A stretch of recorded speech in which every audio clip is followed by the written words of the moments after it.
Hi everyone, this is Srilakshmi, certified nutritionist. ఈ రోజు మనము డయాబెటిక్ గురించి తెలుసుకునే కంటే ఈ 3 పాయింట్స్ గురించి తెలుసుకుందాం. సో అవేంటి అంటే, ఫస్ట్ వన్ వచ్చేసి మీకు గనుక vitamin B12, vitamin D, magnesium, zinc or iron deficiency ఉన్నట్లయితే మీకు డయాబెటిక్ వచ్చే ఛాన్సెస్ ఎక్కువగా ఉంటాయి. ఎందుకు అంటారా? విటమిన్ B12 డెఫిషియన్సీ వల్ల మీకు ఇన్ఫ్లమేషన్ అనేది ఎక్కువైపోయి డయాబెటిక్ వచ్చే ఛాన్సెస్ ఎక్కువ అవుతాయి. సో విటమిన్ డి ఏం చేస్తాయంటే మనకు ఆక్సిడేషన్ స్ట్రెస్ నుండి రిలీఫ్ చేస్తుంది. మెగ్నీషియం సెల్లోకి గ్లూకోజ్ వెళ్ళడానికి హెల్ప్ అవుతుంది. సో జింక్ ఆర్ ఐరన్ ఏం చేస్తుందంటే ఈ సెల్లోకి వెళ్ళిన గ్లూకోజ్ని మెటబలైజ్ చేయడానికి హెల్ప్ అవుతుంది. సో ఈ 5 న్యూట్రిషన్ డెఫిషియన్సీ ఉన్నట్లయితే డయాబెటిక్ వచ్చే ఛాన్సెస్ ఎక్కువగా ఉంటాయి.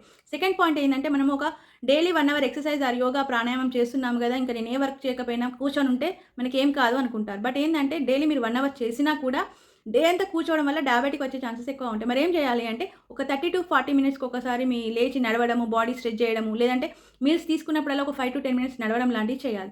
నెక్స్ట్ థర్డ్ పాయింట్ ఏంటంటే, మనకు డయాబెటిక్ రాగానే రైస్ ప్లేస్లో చపాతీ యాడ్ చేయడం జరుగుతుంది. సో నన్ను అడిగితే ఈ చపాతీ బదులు మిల్లెట్స్ యాడ్ చేయడం మీకు బాగా హెల్ప్ అవుతుంది. ఎందుకు అంటారా?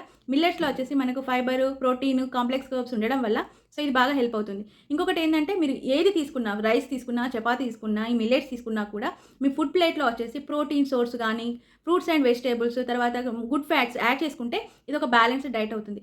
ఇలా మీరు హెల్దీ లైఫ్ స్టైల్ లీడ్ చేయాలి, హెల్దీగా వెయిట్ తగ్గాలి, సో మీకున్న ప్రాబ్లమ్స్ నుండి సొల్యూషన్ కావాలి అంటే ఈ ఫిబ్రవరి 21కి మేము మా స్నో హెల్త్ కమ్యూనిటీ ద్వారా న్యూ బ్యాచ్ని స్టార్ట్ చేస్తున్నాం. పార్టిసిపేట్ చేయడానికి రిజిస్ట్రేషన్ కొరకు please contact me or message me. Thank you.